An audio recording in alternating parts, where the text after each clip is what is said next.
एक राजकुमार और राजकुमारी थे जिनकी तभी शादी हुई थी। वे बहुत खुश थे, पर उन्हें एक चिंता थी। उन्हें डर था कि हो सकता है बाद में वे इतने खुश न रह सके जितने तब थे।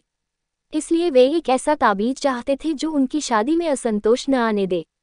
उन्होंने एक विद्वान साधु के बारे में सुना था जो जंगल में रहता था और दुनिया के हर दुख का इलाज जानता था। ये दोनों उसके पास गए, उसे अपने दिल की बात बताई और सलाह मांगी। होशियार साधु ने सारी बात सुनी और कहा, दुनिया के हर देश में जाओ, जब तुम्हें ऐसा जोड़ा मिले जो अपनी शादी में पूरी तरह खुश है तो उनसे कहना कि अपने बदन के साथ चिपके कपड़े का एक टुकड़ा दे दे। एक बार वह मिल जाए तो उसे हर वक्त अपने साथ रखना।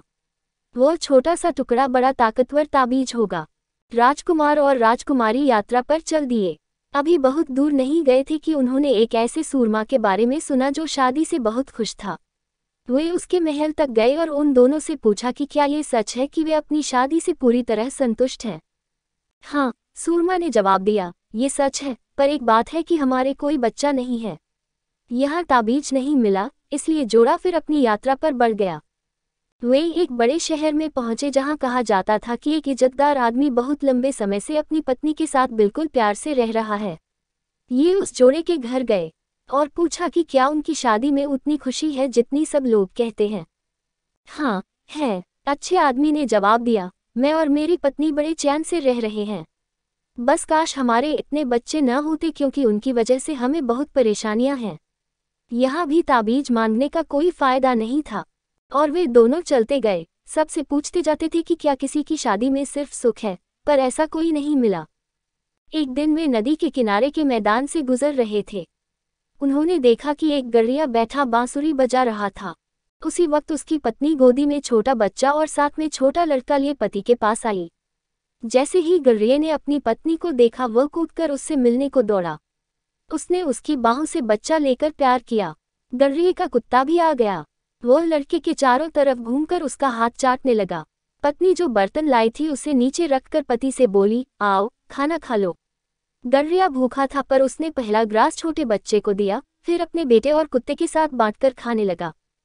राजकुमार और राजकुमारी ने ये सब देखा सुना। वे उस परिवार तक गए और पूछा, तुम्हें देखकर हमें लग रहा है कि तुम एक खुश जोड़ा हो ना?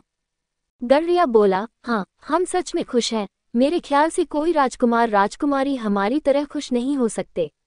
राजकुमार ने कहा, मेरी बात सुनो, कृपा करके अपने बदन के साथ लगे कपड़े का एक छोटा सा टुकड़ा हमें दे दो, हम तुम्हें उसकी कीमत देंगे।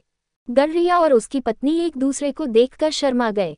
आखिर वह बोला, भगवान जानते हैं कि हम तुम्हें टुकड़ा ही नहीं पूरी कमीज ही दे देते, पर अगर हमारे पास होती तभी न, हमारे पास नहीं है।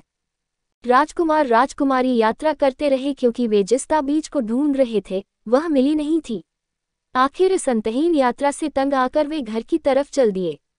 उनका रास्ता जंगल में से जाता था जहां उस साधु की कुटिया थी।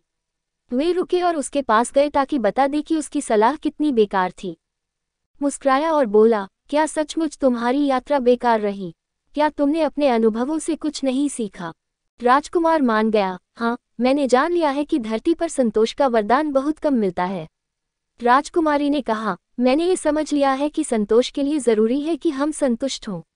राजकुमार ने राजकुमारी का हाथ अपने हाथ में लिया और गहरे प्यार से दोनों एक दूसरे की तरफ देखने लगे। विद्वान ने उन्हें आशीर्वाद दिया और कहा, तुम्हें अपने दिल में सच्चा ताबीज मिल गया। इसे ध्यान से रखना और तब तुम कितना भी लंबा जीवन जियो, असंतोष की बुरी नज़र तुम पर अपना असर नहीं डाल पाएगी।